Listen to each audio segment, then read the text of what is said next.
tours, and every year I'm just more and more impressed in the military, except one thing I don't get. It's this whole don't ask, don't tell policy.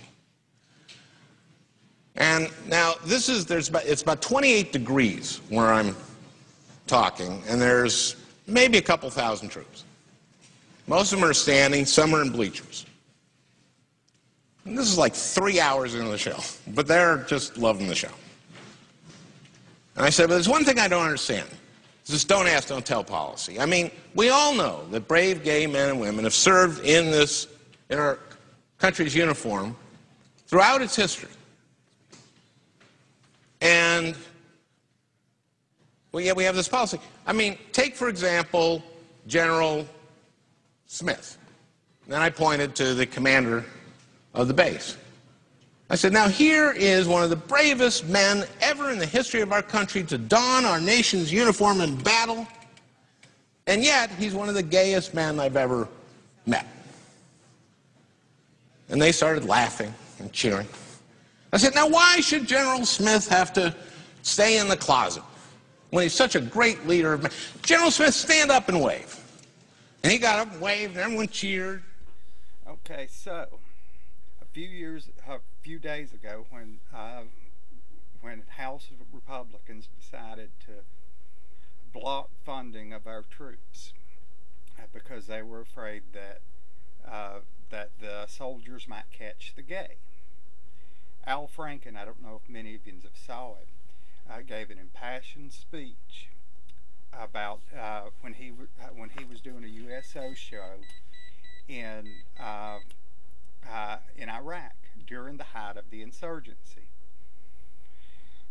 and he did some don't ask, don't tell jokes. I'm putting a link down below so you can see it.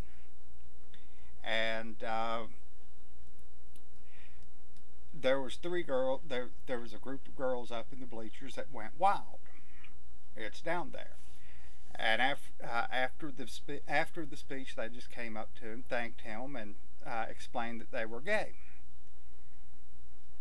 Turns out that those girls, and along with several other troops, have since I couldn't get soldiers to go out and pretty much get killed, they were taking gays and lesbians. They gave them a morality waiver.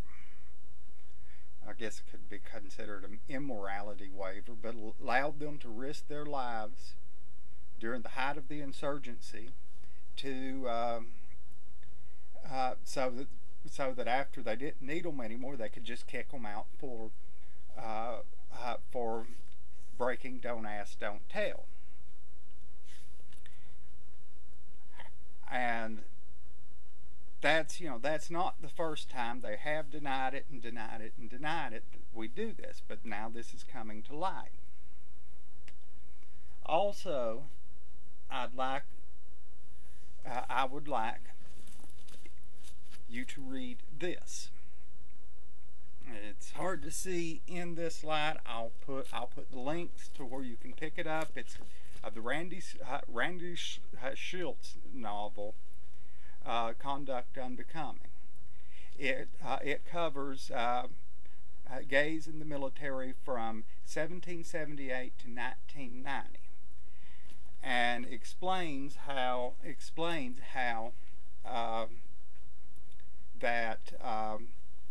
that pretty much they would take known gays and lesbians when they need them to lay down their lives for this country, and kick them out as soon as they no longer needed them. That would save their military budget and ruin their lives. But so I'm gonna put a link to where you can buy this. You can buy this used in good shape on Amazon.com for as low as 45 cents. So price should not be an issue here. Thank you. Good night. Mr. Slave, you're the most perverted, lewd, depraved slut I know. Thank you, sweetie. Can you teach me your secret fast?